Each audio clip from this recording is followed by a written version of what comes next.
আসসালামু আলাইকুম রহমতুল্লাহি ওবরাকাতুহ। নাহমাদুহু ওয়া নুসাল্লি আলা রাসূলিহিল কারীম, আম্মা বাদ। দূরের কাছের দেশের প্রবাসে যারা যেখান থেকে এই মুহূর্তে রমাদানের ধারাবাহিক পর্ব দেখছেন, আপনাদেরকে অসংখ্য ধন্যবাদ। প্রিয় দর্শক, আজকে আলোচনা করব সদকাতুল ফিতির, ফ্যামিলির সকল সদস্যদের সদকাতুল ফিতির, ফ্যামিলির গার্ডিয়ান বাবা অথবা মা সবারগুলো কি একই ব্যক্তি আদায় করতে পারবে কিনা, আর নাবালেগের সদকাতুল ফিতির পিতামাতা অবশ্যই আদায় করবে। বালেগ হওয়ার পরে তাদের সদকাতুল ফিতির কে আদায় করবে? কি বালেগ ছেলে মেয়ে আদায় করবে নাকি পিতামাতা আদায় করবে? আর বালেগ বালেগ ছেলে সন্তানের সদকাতুল ফিতির যদি তাদের অনুমতি ছাড়া পিতামাতা আদায় করে, সদকাতুল ফিতির আদায় হবে কিনা, এই নিয়ে এই যে টোটালি আমরা এই বিষয়গুলো নিয়ে আলোচনা করব। সংক্ষেপে আমরা আলোচনা করব, দিন প্রচারের উদ্দেশ্যে শেয়ার করে দিবেন। চলুন, সদকাতুল ফিতির কি, উদ্দেশ্য কি, কেন, সব কিছু আমরা গত পর্বে আলোচনা করেছি।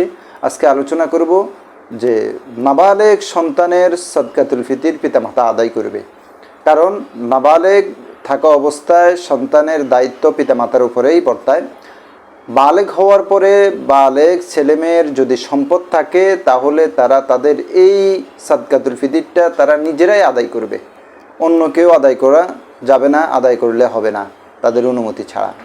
কিন্তু এখন যদি বালেগ ছেলে সন্তানের সদকাতুল ফিতির যদি তারা অনুমতি দেয় তাহলে সদকাতুল ফিতির আদায় হবে। আর যদি তারা অনুমতি না দেয় তাহলে সদকাতুল ফিতির আদায় হবে না। কেন হবে না? সদকাতুল ফিতিরটা হলো বাধ্যতামূলক একটা ইবাদত। আর নামাজ যেমন একজনের নামাজ আরেকজনে আদায় করা যায় না, প্রত্যেকের সদকাতুল ফিতির, প্রত্যেকের নামাজ যেভাবে প্রত্যেকে আদায় করে, এভাবে সদকাতুল ফিতিরটাও হলো বাধ্যতামূলক একটা ইবাদত। যাদের ঈদের দিনের সকাল পর্যন্ত তাদের মৌলিক জিনিসপত্র ছাড়া নেশাব পরিমাণ মালের মালিক, তাদের উপরে সদকাতুল ফিতির ওয়াজিব। তো নাবালেগ সন্তানের সদকাতুল ফিতির বাবা মাই আদায় করবে। আর বালেগ সন্তানের সদকাতুল ফিতির যদি আদায় করতে চায় তাদের অনুমতি লাগবে। তাদের অনুমতি ছাড়া সদকাতুল ফিতির আদায় করলে সদকাতুল ফিতির আদায় হবে না।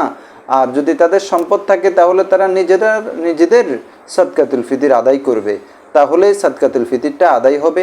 আর এর ব্যতি রেখে বাবা মা যদি না বলে সবার সদকাতুল ফিতির আদায় করে দেয় তাহলে তাদের সদকাতুল ফিতির আদায় হবে না। এটাই হলো শরীয়তের চূড়ান্ত মাসআলা। আল্লাহ আমাদেরকে বিষয়গুলো বুঝার তৌফিক দান করেন। দিন প্রচারের উদ্দেশ্যে আমরা শেয়ার করে দিই। আসসালামু আলাইকুম রহমতুল্লাহ।